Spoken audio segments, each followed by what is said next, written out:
This is good. Yeah. You just rejected my high five, asshole. Oh, that was a good one.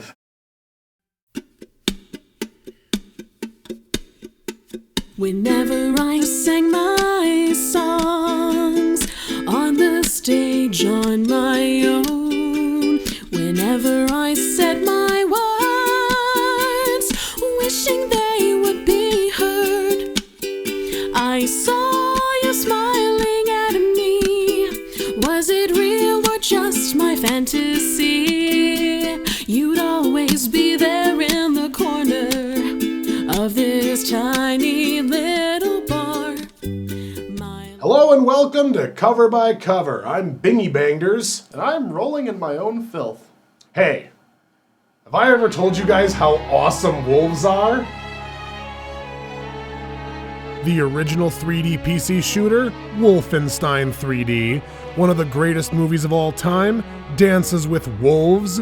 Whether you see him as some sort of spirit animal or the baddest predators of the most barren arenas of nature, wolves are seriously badass and won't hesitate to show anyone who's boss. Even Liam fucking Neeson. I will find you. And I will kill you. Oh yeah?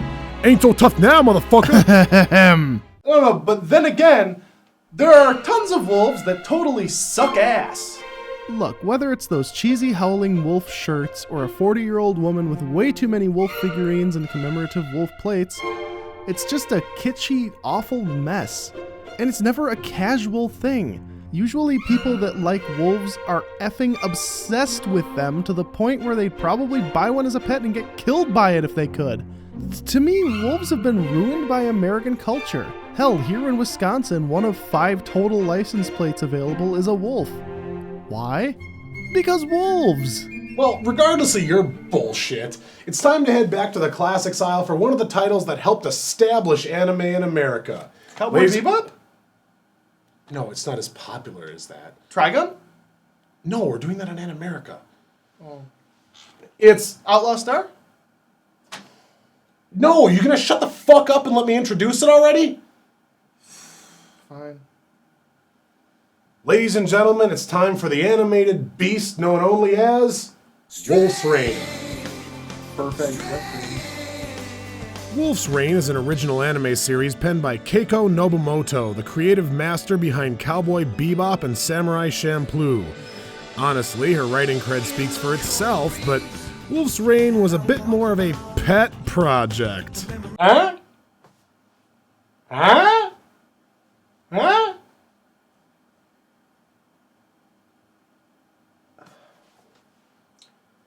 Fine, asshole.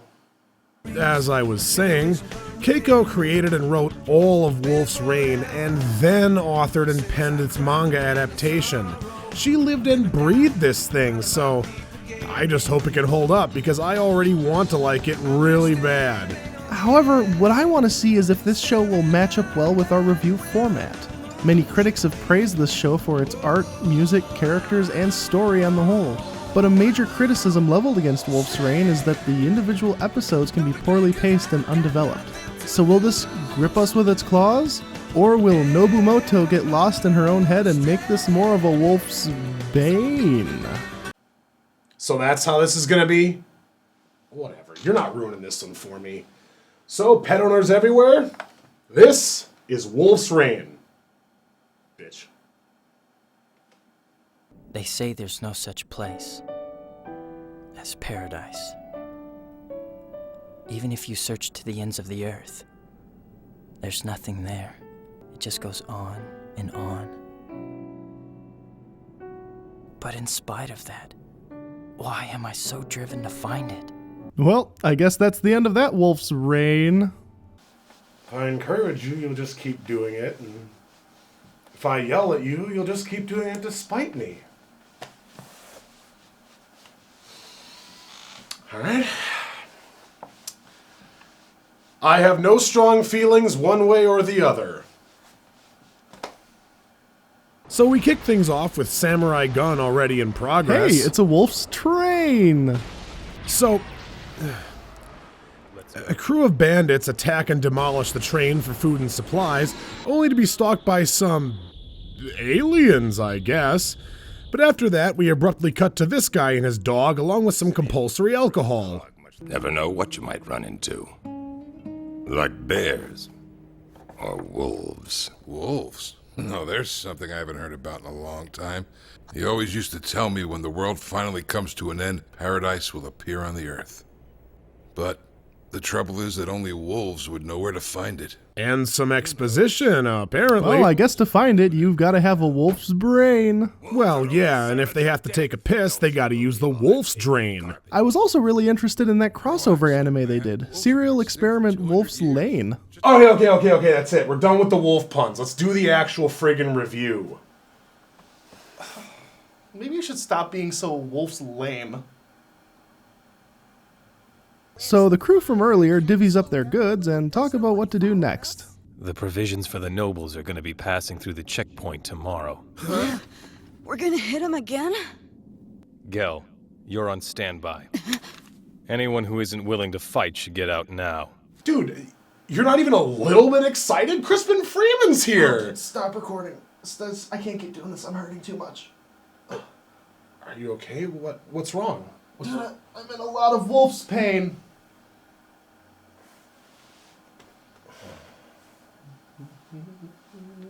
So we cut to the next day where the crew is huddled around a giant tree where an injured wolf, yes, it's clearly a wolf, is resting away from danger. Oh, they should probably take him to a vet before his fur gets a wolf's stain. Would you shut up?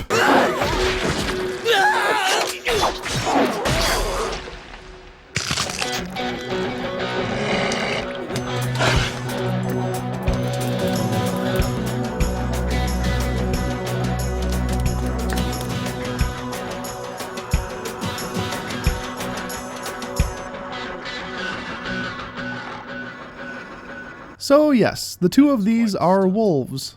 Well, what a lovely coincidence that two members of an extinct species just happen to run into each other in the first half of the first episode.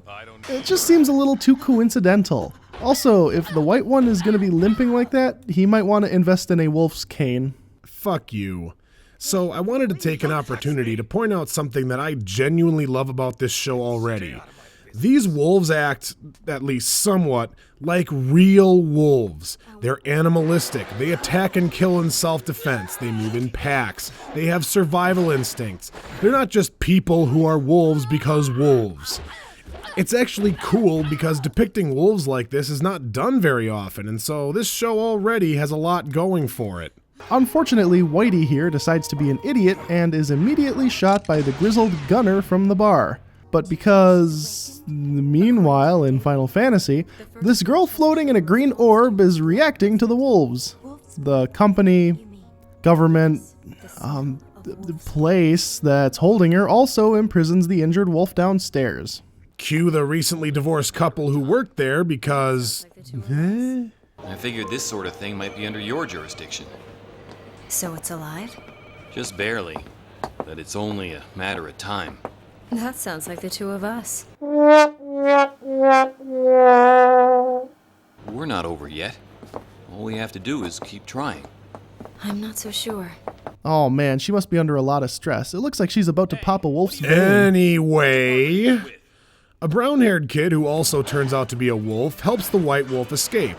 Unfortunately, it's at the expense of the kid from earlier who tries to help the gray wolf on his own and dies as a result.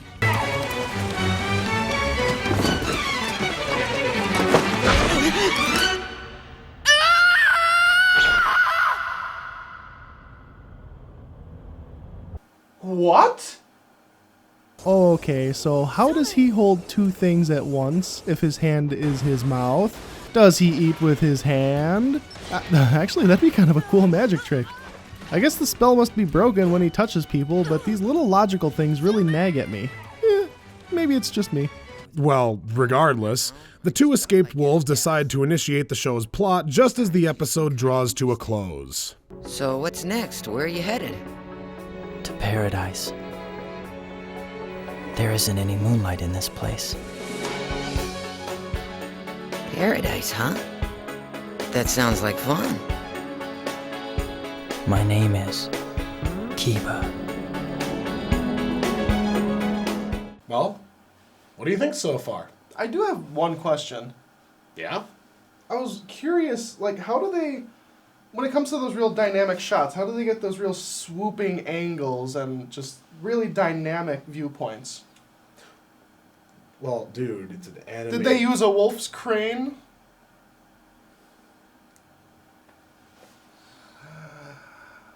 Let's keep going.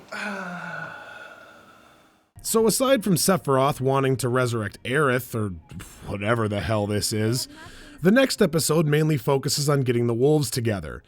The Grey Wolf's crew, whose name is Tsume, abandons him after the kid's death, mainly because their failed raid put a bounty on every gang in the city.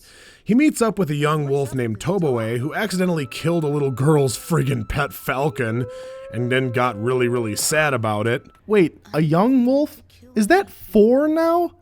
Jeez, wolves everywhere. I thought they went extinct 200 years ago. And I don't even like wolves. Yeah, this is just great. Anyway, as all 4 wolves make a play for the green goo girl, whose name is Cheza, Masquerade Sephiroth takes her, ending the episode. I know we went through it really quickly, but it is really that simple. There's a lot of character stuff and development that goes on, but I don't want to spoil that for you because... Okay, now hang on a second, let me guess. You're going to suggest that watching this anime will be to everyone's wolf's gain? Well, maybe I'll take your opinion with a wolf's grain of salt, if you don't mind. Do you have any actual opinion? All you've done is sit here and make fucking wolf puns the entire time. Yeah, okay. Look, in general, I'm not a big fan of wolves. Between those stupid generic howling wolf shirts and how much obsessed fangirls squee over the damn things, I just have an instinctive bad taste in my mouth. It's not really this show's fault, but I feel like it's already oversaturated with wolves and they're just assembling the main characters. I admit that that's my thing, but I'm just not into wolves. Like, at all. Okay, well, you still haven't answered the big question. Would you keep watching? Would you run a comb through a wolf's mane? Yes, I would. My wolf hangups aside, the art and music in this show are fantastic. The atmosphere alone is great and intensely well built. To be honest, I would continue watching this show. There are just so many questions that these 2 episodes have me asking. Who is this guy? Is he a wolf? A werewolf? What is paradise? Is the world ending? Will Kiba buy a wolf's cane? And aside from them being wolves, the characters are each unique enough to also grab my interest in them as well. So as long as I can get over all the gooey hairballs being hacked my way, I think I could see this one through. It must be just you this time, because I have no hang-ups regarding wolves at all, and I absolutely think this show is worth a watch. Maybe even 2. Yoko Kanno's work here is brilliant. The voice casting is top-notch, featuring not only Crispin Freeman, but also the likes of Johnny Young Bosch, Steve Bloom, Carrie Walgren, and many more that are impeccably cast. And on top of all that, the ending song, Gravity, is the most beautiful piece I've heard in all of anime. I definitely want to see where this thing goes, and I hope you all do too. Well, that's gonna do it for this week, but stay tuned after the credits. We're gonna be doing something special for all you guys throughout the entire month of October, and my best friend Death is here to tell you all about it. You got Death on the show? Yeah, man, we go way back. Anyway, this has been Cover by Cover. I'm Will Ryan.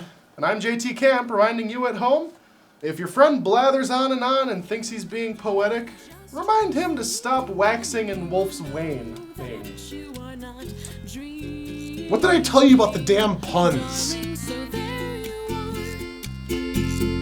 With that look on your face, as if you're never hurt, as if you're never down. Oh, shall I be the one for you, who pinches you softly but sure?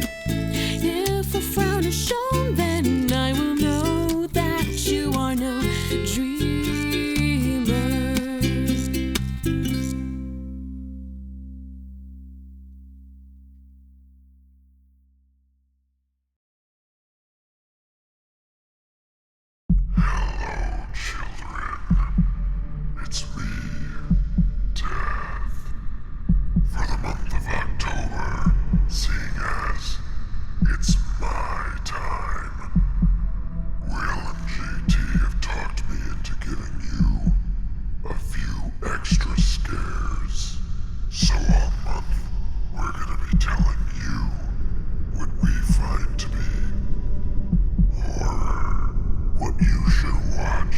with all the lights out and everything